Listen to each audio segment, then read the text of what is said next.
This video is brought to you by Skillshare. For a limited time only, Skillshare is offering a 2-month free trial to their amazing learning community with unlimited access to thousands of inspiring classes led by creative professionals like me. Click the link below for a 2-month free trial and premium membership for less than $10 a month. So a couple of weeks ago, I was going about my day listening to music when I got 2 songs on shuffle in a row that mentioned space coupes. Space coupe back out of the space station. Going to coma, taking and rapping them bills, my diploma. Driving my space coupe, going to Daytona. Lie around the corner like... I never really thought about the term before, even though I've heard it a bunch of times. For some reason, hearing it 2 songs in a row made me think, what the hell even is a space coupe? I mean, obviously it's a futuristic looking car, but what does that mean? And then the next thought. Why don't I make a needlessly detailed, overly researched video analyzing exactly what a space coupe is, because I like cars and I also like hip-hop, so it could be kind of fun. So let's talk about space coupes. Who came up with the term, why do so many people say it, and what exactly is a space coupe?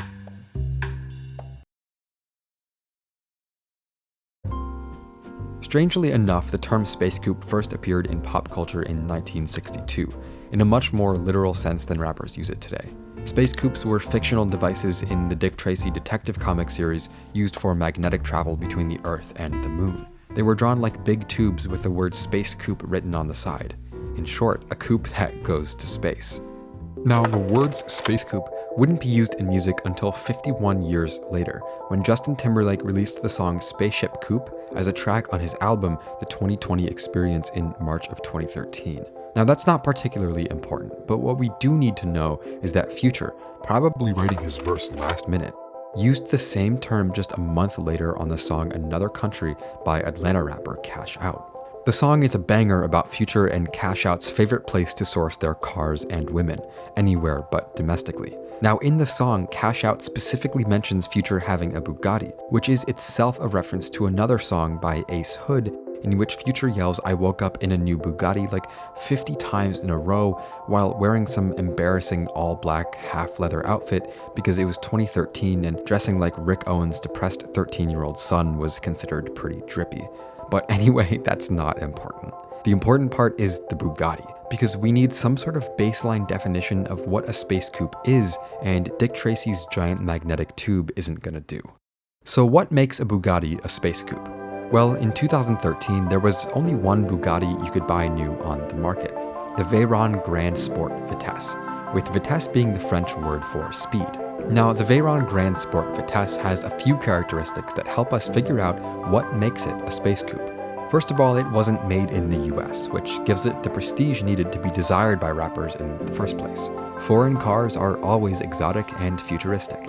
Secondly, the 2013 Bugatti Veyron cost more than $1.5 million, which puts it in a whole different tier than supercars as most people understand them. Something like a new Lamborghini Huracan or a new McLaren 720S only costs 1/6 that much. So as we'll later find out, the bottom line of a space coupe is really in that area, $200,000 and up. And it seems to have no ceiling, though you'll rarely see a rapper in hypercar tier vehicles like a Bugatti or a McLaren P1. So we've defined how much a space coupe can cost and where it comes from. More than $200,000, and they usually come from Europe. Now, what should a space coupe look like? In order to figure this out, the first place I went was Instagram to type in #SpaceCoupe and hopefully find a consensus to work with. Of course, I just found a bunch of ugly Civics and for some reason a bunch of Infiniti sedans. So that was a dead end. Quick digression/history lesson. I think it's interesting to look at where the form of a space coupe comes from in the first place.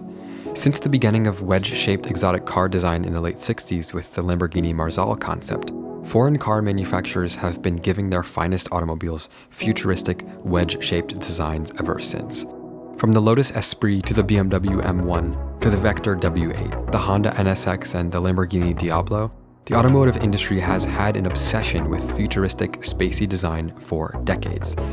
These designs, while fundamentally unchanged for the last 50 or so years, are so radically different from what we typically see on the road that they just don't need to be changed. The design of a supercar represents something familiar yet just out of reach, timeless. And on a more practical note, the wide body of a supercar that lays low to the ground makes it appear almost glued to the pavement, while a normal car moves slightly back and forth and rolls a bit during its turns. A supercar is so low its movements are almost unreal, again lending itself to a spacey, futuristic appearance. And of course, they're also loud as hell, like a rocket. So anyway, after Instagram, I figured I would go straight to the source. I hit up genius.com to look for any and all possible usage of the words space coupe in music. Here's what I found. In a 2017 Migos song, Nicki Minaj uses the term space coupe to refer to a Bugatti while also referencing the classic 80s movie Back to the Future. Pull up in a space coupe, I done linked with Marty, I can actually afford to get a pink Bugatti. Then in 2018, Rich the Kid uses the term space coupe in Plug Walk, and according to Genius, he's been known to drive a Lamborghini, so Lamborghinis definitely count as space coupes. He also referenced his big old Bentley as a spaceship. So we can tell around this time the science of space vehicles in hip-hop is starting to get more fleshed out for sure. It only gets deeper from there. Rico Nasty called her sweatsuit a spacesuit and won't change. Lil Pump made an entire song about the butterfly doors on his Lamborghinis. Kodak Black said his space coupe came from Mars. Anderson .Paak said his space coupe doesn't need a roof. There are literally hundreds of examples of the term space coupe being used in songs in the last few years. Everyone is doing it. From Travis Scott to the weird guy who won't stop emailing me his demos every month, saying he'll pay me $25 in gift cards to review his music, and definitely drives a Civic. But hasn't this happened before? You might know how much rappers love Grey Poupon. From 1992 to 2016, the fancy brand of mustard was referenced in prolific hip-hop songs multiple times every single year. But why did rappers love mustard so much? Well, honestly, rappers loved Grey Poupon in the 90s and 2000s for the same reason rappers today love space coupes. Grey Poupon was a status symbol. In 1992, consumption of Grey Poupon correlated with wealth more strongly than any other product in America, at least according to a study by the University of Chicago. Of course, by 2016, that spot was taken over by the iPhone, but still, Grey Poupon genuinely was for rich people. But there are a lot of luxury products available in the US. Why would rappers choose mustard as their favorite? Well, first, it rhymes with a lot of other words. Neutron, futon, crouton, subscribe to Volksgeist, Don Juan, the list goes on. Secondly, these things kind of just happen. 1, 2, or 3 rappers mention Grey Poupon and it becomes a collective idea rather than every rapper from the 90s somehow actually loving mustard and wanting to mention it because of their individual admiration for its taste. And even though Grey Poupon is some pretty good mustard, I think it would be best to describe rap music's love for it as a meme. By definition, a meme is an idea, behavior, or style that spreads by means of imitation from person to person within a culture, and often carries symbolic meaning representing a particular phenomenon or theme. A meme acts as a unit for carrying cultural ideas, symbols, or practices. It can be transmitted through writing, speech, gestures, or rituals. That definition sounds kind of alien, but it does describe how the idea of Grey Poupon would travel from rapper to rapper and be used over and over again. And of course, the same thing is happening with space coupes. Now, space coupe doesn't rhyme with as many words, at least not good words. Grey poop, toot toot, lick my boot. But it is easy to see how space coupe would fit into a flow, and that's honestly more important than rhyming in modern hip-hop anyway. But how did an obsession with supercars replace mustard in hip-hop? Well, honestly, like I said before, they kind of serve the same purpose. Supercars like Grey Poupon are a huge indicator of wealth. I mean, obviously even more so than Grey Poupon. You can't buy a Lamborghini at Whole Foods. But why weren't rappers as into cars before? Well, supercars and foreign cars as a whole were a lot harder to come by in the 90s and 2000s. Between 2003 and 2013, Lamborghini built 14,022 Gallardos. However, it took only 5 years between 2014 and 2019 to reach the same production number for the Huracan. The same goes for their more expensive models, the Murcielago and the Aventador. In the same time span as Lamborghini made 4,100 Murcielagos in the 2000s, they've now made more than 8,000 Aventadors in the last decade.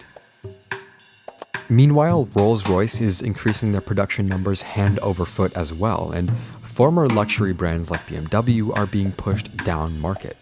Not to be morbid, but Tupac was shot in a BMW 7 Series.